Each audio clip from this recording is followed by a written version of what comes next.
Olá malta, boa tarde a todos. O meu nome é Diogo Palma e sejam bem-vindos aqui ao segundo vídeo do canal. O primeiro de uma minissérie que irei estar a criar com 3 episódios, que terá como objetivo o desenvolvimento de um modelo de Expected Goals.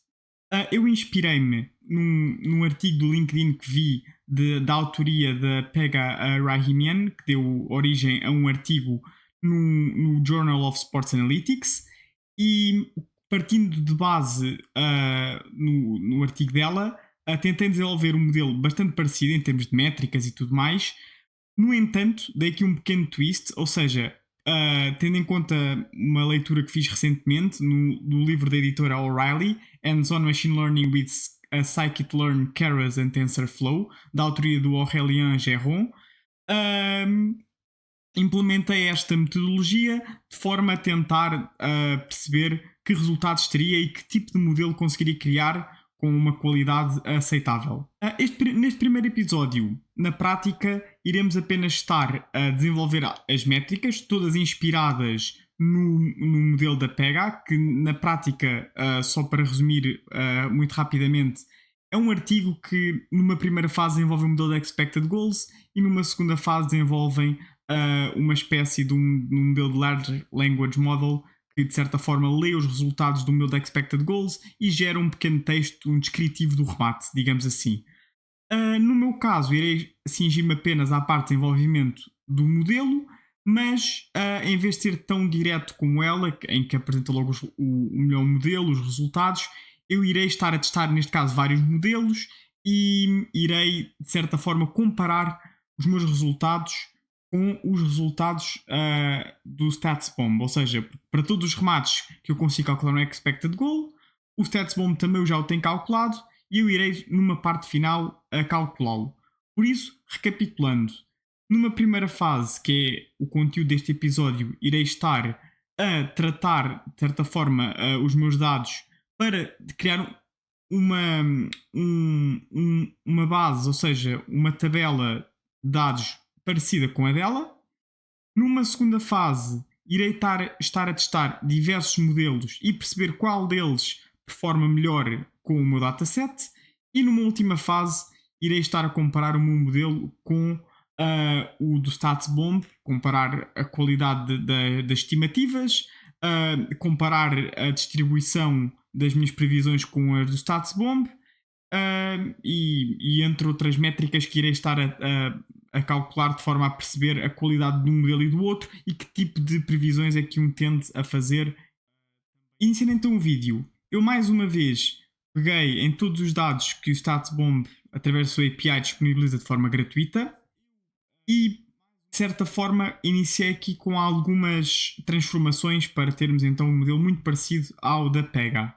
Eu comecei por iniciar este estudo com a criação de um data frame. Eu poderei deixar aqui na descrição o data frame que eu criei, que na prática junta remates que já estavam na API gratuita.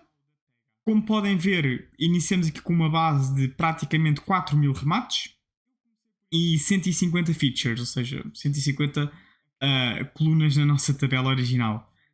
A primeira transformação que faço é uma essencial, porque o que é que o modelo de Expected Goal faz? O modelo de Expected Goal calcula a probabilidade de um certo remate, tendo em conta certas características que nós atribuímos, tem de ser goal, ou seja, antes do remate acontecer, nós damos certas informações e o modelo diz-nos que a probabilidade é que, tendo em conta aquelas informações, o nosso remate tem de ser goal, ou seja, o perigo que o nosso remate aporta. Neste caso, nós temos sempre probabilidades que vão de 0 a 1. 0, digamos assim, é uma situação que aporta 0 perigo e 1, digamos assim, um golo certo, vá. Algo que de certa forma tem 100% de probabilidade de entrar. Algo que à partida nunca irá acontecer num modelo de expected goal, digamos assim. Pelo menos com informação suficiente para treinar o nosso modelo. Então a primeira transformação que nós executamos é transformar os golos, de certa forma, 1 quando o nosso remate dá golo e 0 quando não dá golo. Depois, nós, de forma a recriarmos toda a informação que o modelo dela contém, tivemos que fazer aqui algum estudo do nosso data frame de base.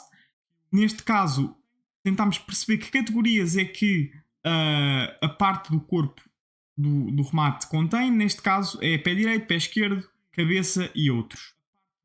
Contámos também qual é que é a quantidade de remates executados com cada parte. Como podem ver, neste caso há muito poucos remates com Hodder. Fizemos o mesmo para o tipo de remate, ou seja, se é jogo corrido, se é um livre, se é um penalti ou se é um canto. E mais uma vez conseguem ver que a larga maioria é de jogo corrido, como é óbvio, mas temos aqui muito poucos golos de canto, ou seja, o chamado canto direto. O que é que nós fizemos então? Como se torna pouco informativo a treinar, por exemplo, remates executados com Hodder como parte do corpo ou cantos diretos, porque temos muito poucas instâncias para estas categorias, nós decidimos removê-las do nosso modelo. Ou seja, os golos que são, ou os remates que são originados por Hodder como parte do corpo ou como canto, nós decidimos então retirá-los. A transformação seguinte é muito característica de modelos de machine learning, ou seja, a maior parte das vezes todas as colunas têm que ser numéricas, ou seja, se eu tenho uma coluna em que tem informação se é com o pé direito, com o pé esquerdo ou com a cabeça, que neste caso já retirámos a categoria Hodder, o que é que nós iremos ter? Iremos ter uma coluna que tem sempre várias palavras, ou seja, ou tem pé direito, ou tem pé esquerdo, ou tem cabeça. Quais é que são as soluções? Poderíamos trocar por valores numéricos, de certa forma, para o nosso modelo de machine learning conseguir ler estes valores, o que por si só não é uma grande solução, porque de certa forma o modelo iria atribuir uma escala numérica, ou seja, que ia de 1 a 3 e que não é interpretável, porque os nossos valores são categóricos, não são contínuos. Então o que é que nós optámos por fazer?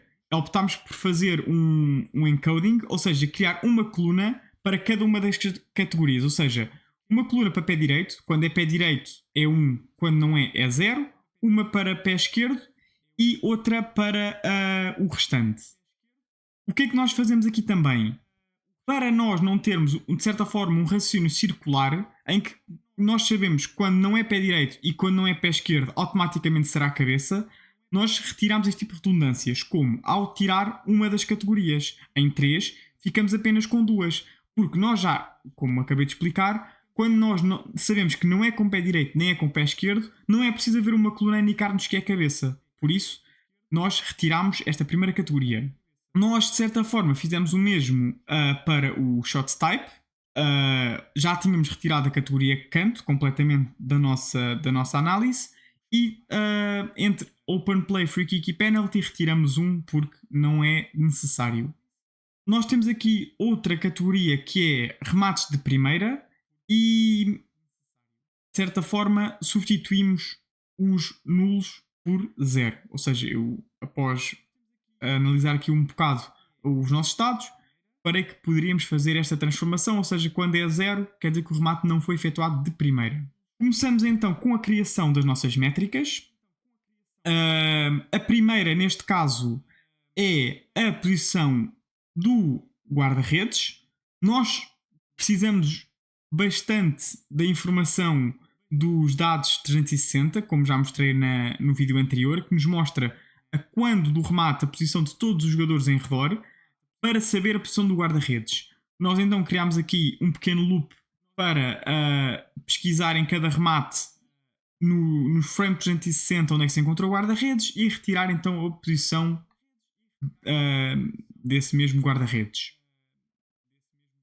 Nós também temos que retirar da equação remates em que a posição do guarda-redes não é sabida.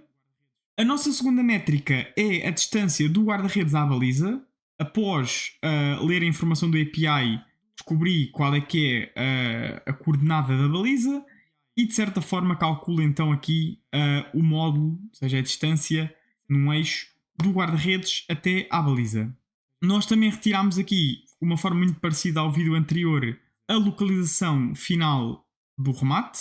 Agora calculamos o ângulo do guarda-redes, ou seja, que ângulo é que se forma entre o guarda-redes e a posição inicial do remate. Pronto.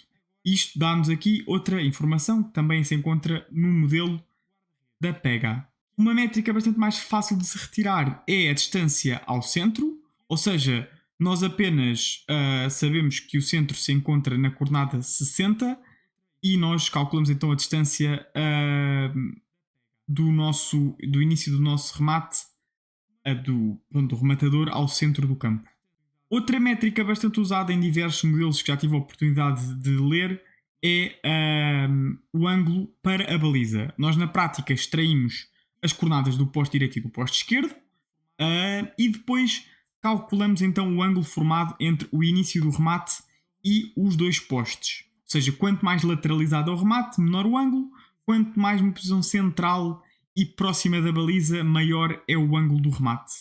Outra métrica bastante óbvia, que vem aqui já numa posição mais avançada, remate à baliza, uma métrica por si só, como podem perceber, bastante explicativa da probabilidade de sucesso de um remate.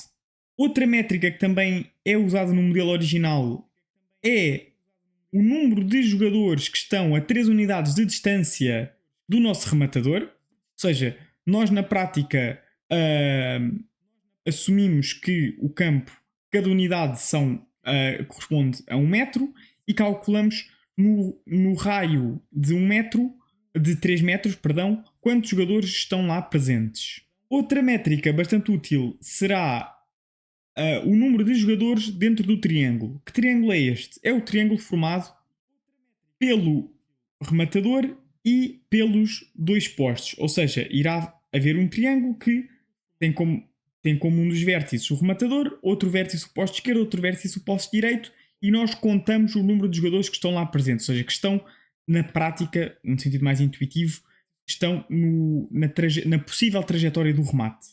Outra bastante usada é a distância para o oponente mais próximo, ou seja, aquela pressão mais imediata.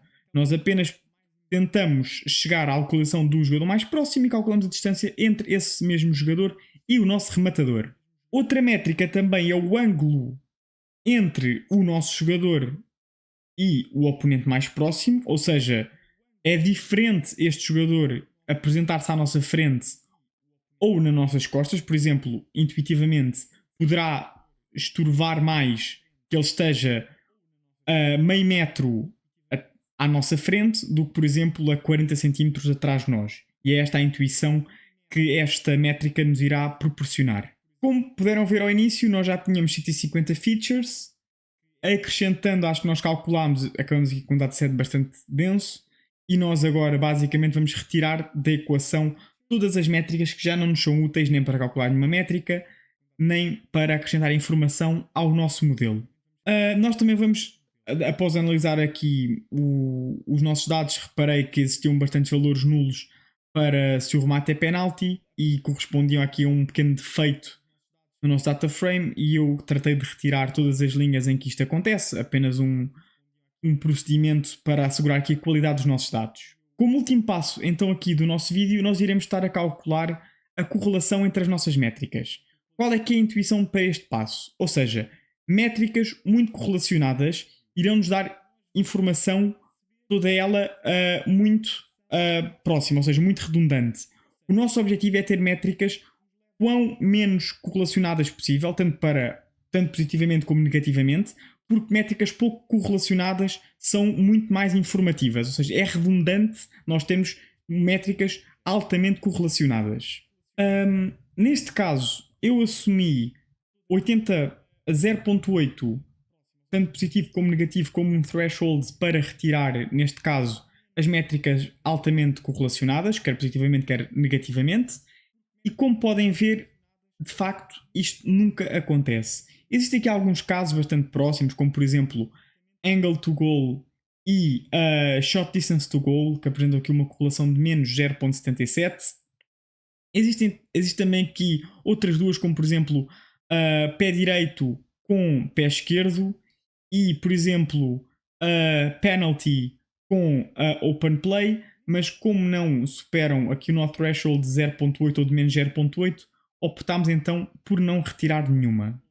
E então é tudo. Neste episódio então nós acabamos com o nosso dataset que irá ser usado para treinar vários modelos E no próximo episódio trataremos então de testar vários modelos, avaliá-los e, por último, de certa forma, iremos acabar com aquele que é mais explicativo, que nos consegue dar resultados mais próximos da perfeição, digamos assim.